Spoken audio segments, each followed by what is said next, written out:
Shalom, selamat malam saudaraku yang terkasih dalam Tuhan Yesus Kristus. Kita jumpa lagi dalam ibadah keluarga di malam ini. Senang bisa menjumpai saudara. Tetap berharap saudara ada dalam keadaan sukacita, penuh dengan bahagia senantiasa di dalam kasih Tuhan kita Yesus Kristus.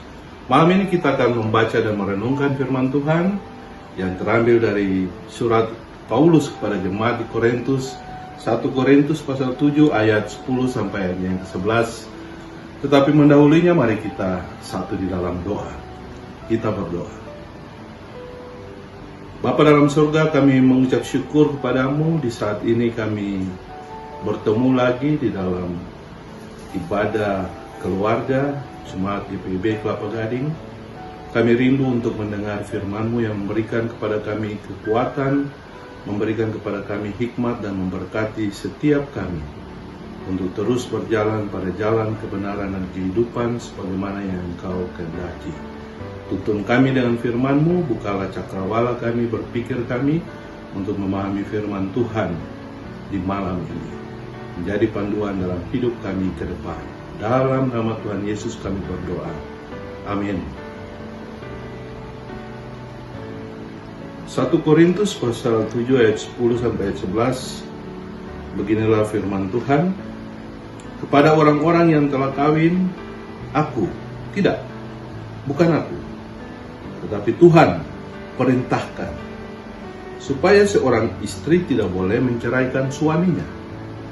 Dan jikalau ia bercerai, ia harus tetap hidup tanpa suami atau berdamai dengan suaminya. Dan seorang suami tidak boleh menceraikan istrinya.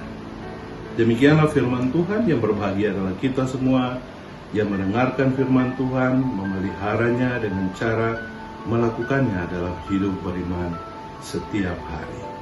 Amin. Tuhan memberkati saudara-saudara. Apa kabar saudaraku? Semoga saudara ada dalam keadaan baik selalu, penuh sukacita, berada bersama-sama dengan keluarga, menikmati hari-hari penuh sukacita bersama-sama dengan keluarga saudara. Saudaraku, apakah mungkin Anda sudah merindukan mall?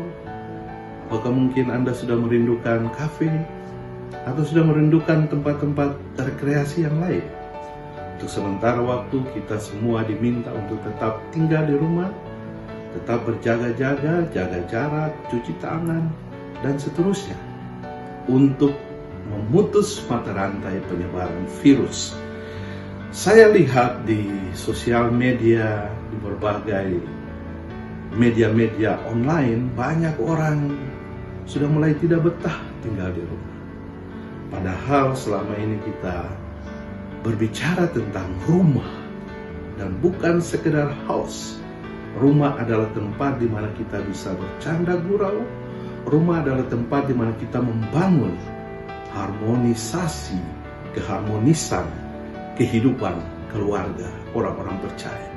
Saudaraku yang terkasih, di masa stay at home atau karantina mandiri atau lockdown atau PSBB atau apapun namanya, rasanya kita harus mempersiapkan diri kita untuk beradaptasi dengan yang banyak kali disebut oleh orang sebagai situasi yang new normal atau situasi normal baru. Apa itu situasi normal baru sekarang? Sekarang kalau saya bepergian ke kantor atau ke sarana publik lainnya, seperti ke mall untuk membelanjakan kebutuhan dapur, mau tidak mau saya harus memakai masker.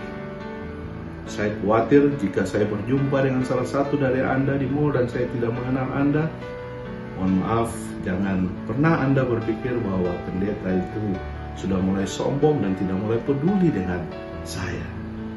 Padahal ketika itu Anda sedang memakai masker, saya juga memakai masker, dan mungkin saja kita tidak saling berkenalan. Lihatlah bahwa mungkin saudara sudah jauh lebih baik, lebih cantik mungkin, lebih cakep mungkin ketika saudara menggunakan masker. Dan saya tidak bisa mengenal saudara atau saudara tidak bisa mengenal saya.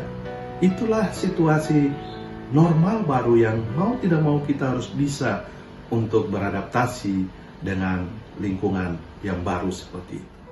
Saudaraku yang terkasih, Saya mengikuti perkembangan media elektronik belakangan ini, dan saya melihat sendiri bahwa tren angka perceraian dalam rumah tangga diikuti dengan tren kekerasan dalam rumah tangga semakin hari semakin meningkat dan mengkhawatirkan di berbagai belahan dunia akibat dari pandemi COVID, di mana orang harus stay at home, orang harus lockdown atau karantina mandiri, PSBB dan sebagainya, membuat orang yang terbiasa, yang biasanya melakukan aktivitas di luar rumah, ternyata tidak mudah untuk melakukan aktivitas sehari-hari di dalam rumah.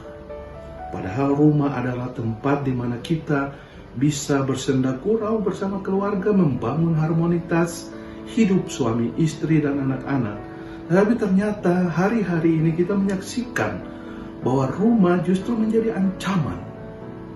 Karena orang tidak lagi mudah untuk menyesuaikan diri dengan perubahan-perubahan yang ada. Belum lagi acara-acara atau program-program televisi menyajikan kepada kita dinamika konflik di dalam kehidupan rumah tangga. Bagi Anda, terutama ibu-ibu pencinta drakor atau drama Korea, setelah sukses dengan My Only One, sekarang drama Korea dengan judul yang baru The World of Married Couple menceritakan tentang bagaimana dinamika konflik dalam kehidupan rumah tangga yang nyaris terjadi perceraian. Saudaraku yang terkasih dalam Tuhan Yesus Kristus, Rasul Paulus menceritakan kepada kita, atau Rasul Paulus menekankan kepada kita satu perintah yang berasal dari Tuhan sendiri, supaya pasangan suami istri tidak boleh bercerai. Tetapi mereka harus membangun harmonisasi. Mereka harus membangun pendamaian. Ketika ada konflik, mereka harus membangun pendamaian. Tidak boleh ada perceraian dalam kehidupan pasangan suami istri orang percaya. Mungkin Anda berkata bahwa itu tidak mudah bagi kami ketika kami sedang mengalami pergumulan yang sangat berat.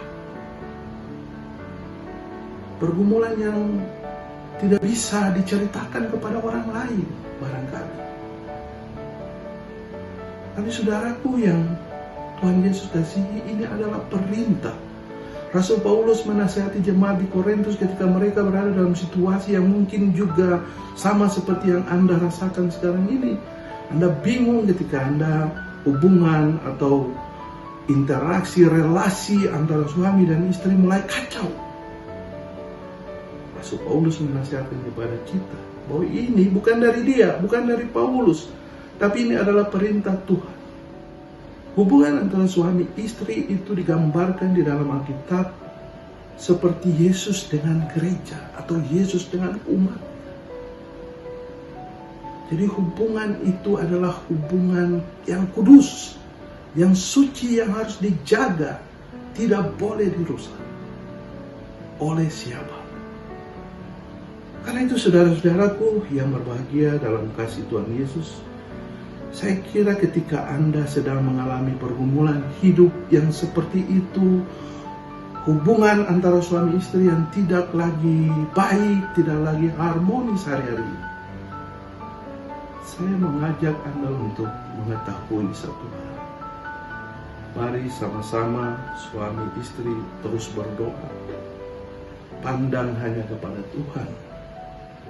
Arahkan pandangan Anda, fokus hanya kepada Allah saja. Yang kedua, saudaraku, kita harus bisa membedakan mana keinginan dan mana kebutuhan. Suami istri harus bisa membedakan mana keinginan dan mana kebutuhan. Maka laki-laki atau suami-suami, tanyalah kepada istri Anda yang ada di samping Anda sekarang, apa kebutuhan mereka? Maka mereka akan dengan segera menjawab, kebutuhan saya adalah security, keamanan. Mereka butuh perlindungan dari Anda. Yang kedua, mereka butuh affection atau kasih sayang. Itu hal-hal yang sangat prinsip dalam kehidupan suami istri. Dan hal yang ketiga, saudaraku, yang mereka butuhkan adalah komunikasi. Masalah komunikasi ini adalah masalah yang sangat penting. Ketika kita merasa bahwa kita ada dalam satu rumah, tetapi kita setiap hari masing-masing orang sibuk dengan gadget atau handphonenya sendiri-sendiri. Kita ada di satu rumah tetapi kita tidak berkomunikasi secara baik. Laki-laki harus menyediakan dirinya, suami-suami harus bisa menyediakan dirinya untuk mendengar lebih banyak apa yang menjadi keluh kesah, apa yang menjadi harapan, apa yang menjadi expectation dari istrinya. Dan sekarang sebaliknya, istri-istri atau perempuan harus bertanya kepada suaminya, apa kebutuhan kamu? Seorang laki-laki yang dia sangat butuhkan adalah honor. Yang dia sangat butuhkan adalah respect, penghormatan kepada seorang laki-laki. Tidak ada yang lebih penting daripada dia merasa dihormati di dalam kehidupan keluarga, hubungan pasangan suami istri.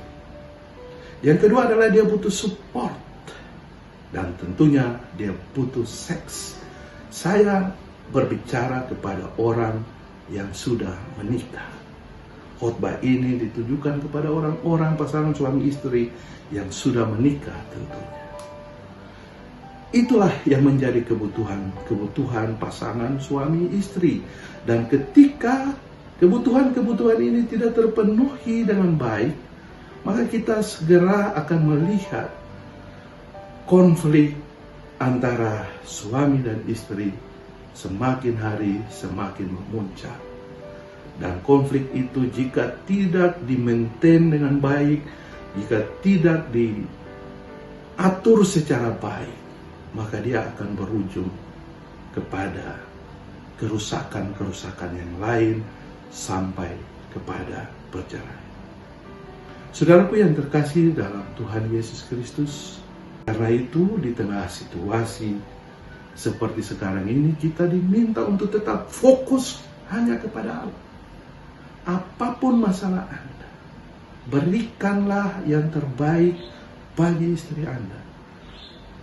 Apa yang dia butuhkan? Kasih sayang. Apa yang dia butuhkan? Perlindungan. Apa yang dia butuhkan? Komunikasi. Berikanlah kepada suami Anda apa yang dia butuhkan. Respect, penghormatan, honor.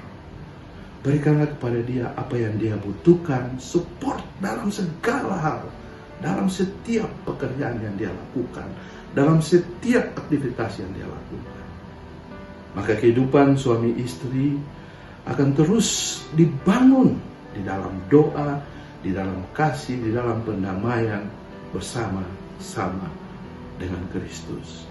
Maka kita akan melihat kehidupan keluarga-keluarga yang harmonis, yang terus membangun home mereka, house mereka menjadi home yang terus menciptakan keharmonisan dalam kehidupan keluarga orang-orang percaya. Hal ini ditegaskan oleh Rasul Paulus kepada jemaat di Korintus dan tentunya pada saudara dan saya, kepada kita semua orang-orang percaya, bahwa inilah bentuk kesaksian kita bagi dunia, bahwa kita ini dikuduskan oleh Kristus sendiri, oleh Allah sendiri di dalam diri Yesus Kristus, untuk kita terus membangun pendamaian dengan sesama kita dalam lingkungan keluarga kita, dan terus kita bersaksi bagi dunia ini bahwa Kristus adalah Tuhan yang sempurna, yang hadir menyelamatkan kita, yang menjaga keharmonisan rumah tangga kita, dan kita terus menjalani hari-hari hidup kita dengan memandang hanya kepada Allah dan membangun pendamaian. Apapun masalah kita, kita serahkan dalam doa yang tulus kepada Allah. Percayalah bahwa dengan cara demikian kita akan mampu melewati situasi-situasi sesulit apapun dalam kehidupan keluarga orang percaya. Mari saudara-saudaraku bangun keharmonisan keluarga, pasangan suami istri, orang tua dan anak-anak, karena itu adalah bentuk kesaksian semua orang percaya bagi hormat dan kemuliaan nama Tuhan. Kiranya Tuhan memberkati kita melewati setiap pergumulan kita, tetap ada dalam sukacita, membangun keharmonisan rumah tangga, anak-anak kita kita bina menjadi keluarga Kristen yang menyaksikan tentang keagungan kemuliaan Allah bagi dunia ini. Terpujilah Kristus kini dan selama-lamanya. Amin.